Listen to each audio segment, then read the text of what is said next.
ওয়ালাইকুম আসসালাম ভাই। ভাইজান, কেমন আছেন? আলহামদুলিল্লাহ ভালো আছি। আপনি ভালো আছেন? হ্যাঁ ভাইয়া, ভালো আছি। আজকে তো হাটে খুব চমৎকার পাখি নিয়ে আসছেন জি দেখা ভাইয়া, যাইতেছে। জি জি হ্যাঁ, জি জি জি জি। ওয়াও, খুবই চমৎকার পাখি। এটা কি টেম করা না? ভাই টেম ফ্লাইং টেম ভাই এটা। এটা ফ্লাইং টেম, হ্যাঁ? জি। ওয়াও, এটা কি কোনো শীষ না দেয়নি? শীষ দেয়, হ্যাঁ, না শীষে ছেড়ে ছেড়ে পালা যাবে। ছেড়ে হ্যাঁ, বাসায় ছেড়ে রেখে মানে ছেড়ে পালতে লালন পারবে। পালন করতে পারবে না? জি। এটার বয়স কতদিন এখন? ভাই এটা বয়স 8 মাস ভাই। 8 মাস না? জি।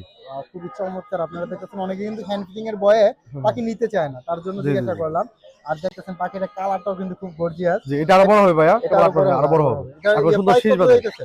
চাচ্ছিলাম ভাই 3500 টাকা ভাইয়া। 3500 টাকা না? জি। আলোচনা সাপেক্ষে সামথিং কিছু একটু তো কম কম রাখা হবে না? যাবে ভাই। জি একটু জি কম জি হবে জি না? জি। তারপরে এখানে যেগুলো দেখা হ্যাঁ, যাইতেছে, এখানে ভাই সিঙ্গেল নিতে পারবে, পিয়ারও নিতে পারবে। হ্যাঁ, প্লাস এই ছেলেটা কথা বলে, মিঠু বলে, পিকু বলে, কথা শুনে দেখে নিয়ে যাবে। দেখে নিয়ে যাবে হ্যাঁ। না? প্লাস এই এটাও কথা বলে। এটা কি এখন পিয়ার না? হ্যাঁ, পিয়ারও নিতে পারবে, সিঙ্গেল নিতে পারবে। সিঙ্গেল যদি পিয়ারটা নেয় কত রাখবেন আর সিঙ্গেল নিলে কত করে? পেয়ার চাওয়া বললে ভাই 5,000 টাকা, আর সিঙ্গেল যদি ছেলেটা নিতে চাই কথা বলাটা, এটা চাওয়া ভাই 3500 টাকা। 3500 টাকা হ্যাঁ না? সিঙ্গেল। আর এটা চাও 3000 টাকা। 3000 টাকা না? আলোচনা সাপেক্ষে এটা কোনো একটু আর কম কম, রাখা একটু যাবে। কম হবে না? আপনি লোকেশন এবং নাম্বারটা বলেন। 0188 22 33 417, লোকেশন মিরপুর 13। ওকে ভাইয়া, থ্যাংক ইউ।